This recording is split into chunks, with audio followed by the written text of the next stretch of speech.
A card game worth millions, yet beside it stands an invisible mirror, and imprisoned within that mirror are those who lost the game of rock, paper, scissors. Awaiting them are horrific human experiments. Today, let's break down the creation process of restricted rock, paper, scissors. First, the concept of restricted rock, paper, scissors originated from Seimon Saburo Jiro. He cleverly blended traditional rock, paper, scissors with card-based elements, pitting players against each other in a duel of rock, paper, and scissors, with each hand gesture card strictly limited to 4 per person, perfectly showcasing the unique charm of restricted rock, paper, scissors. On the surface, it may seem like a game of pure luck, but in reality it involves deep layers of strategy. Furthermore, since everyone knows how to play it, broadens the pool of potential participants. This grounded yet diabolical game quickly won Tonegawa's favor. Next is the selection of the venue for the game, which was also meticulously planned by Seimon Saburo Jiro. He deliberately chose a super luxury passenger ship as the setting because it was a vessel owned by the D Group, ensuring not only the secrecy of the game, but also effectively preventing participants from escaping while it's in progress. It is essentially a demonic cage filled with both hope and despair. Next up is the card design for restricted rock, paper, scissors. Aizo,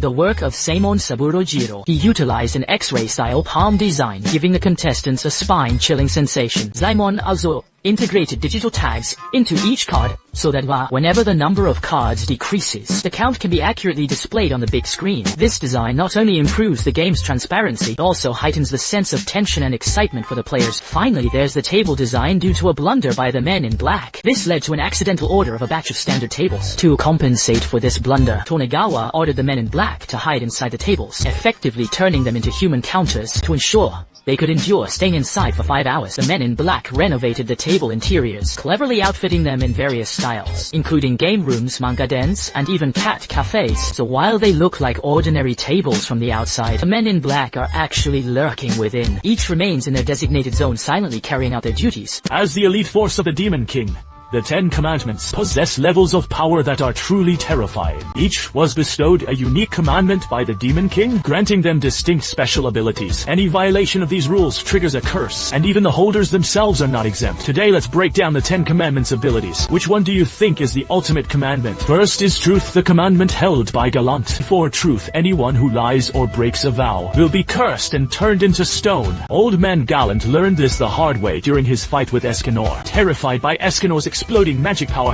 he chose to flee, breaking their agreement and falling victim to his own commandment. He was petrified and remained out of commission for an entire season. Second is pacifism, the commandment held by Gryro. If anyone commits a killing in the presence of pacifism, the remaining time of life will be stolen away. During the Kingdom Defense battle, Dogdido killed a demon in front of Gryro, which caused him to age rapidly until he withered away. The third is piety, a commandment originally held by Calmadios. After he was killed by Meliodas 30 years ago, the commandment was transferred to Zeldris. Anyone who turns their back on the piety commandment is deemed disrespectful to the Demon King and will be forcibly brainwashed into submission. Zeldris once ruled the entire kingdom of Camelot with just this one commandment, making it, in my opinion, the most terrifying one of all. The fourth is benevolence, which was originally held by Meliodas. Later, Meliodas betrayed the demon clan and abandoned benevolence. For this reason, the Demon King bestowed it upon Estarossa. In the presence of this love, anyone harboring hatred will lose their strength and become completely immobilized. During the defense of the kingdom, because Estarossa killed Meliodas, he was loathed by the 7 deadly sins and the holy knights, but they could only watch helplessly. Only the sin of pride. Escanor was able to stand and fight. The fifth is faith, the commandment held by Melascula. Anyone who renounces or loses their faith in her presence will be cursed by the commandment and have their eyes burned away. Sixth is silence, the commandment held by Monspeet. Speaking one's inner secrets in his presence triggers a curse. Monspeet loved Dirieri from beginning to end, but his own commandment prevented him from confessing to her. After the two were defeated by the resurrected Meliodas, Dirieri intended to return her commandment to Zeldris. Monspeet was more than willing to do the same, so that he could finally open his heart to her. However, due to Estarossa's intervention, he died without ever being able to tell Dirieri how he truly felt. In the battle against the demonized male, everyone was struck by the side of silence, rendering them unable to use any of their magical skills. Seventh is purity, the commandment held by Dirieri. Anyone who commits impure acts before Dirieri will be cursed by her commandment and afflicted with disease. During the battle against the demonized male, Gauther was controlled by the incense of purity, falling into a deep, haunting illusion. The eighth is patience,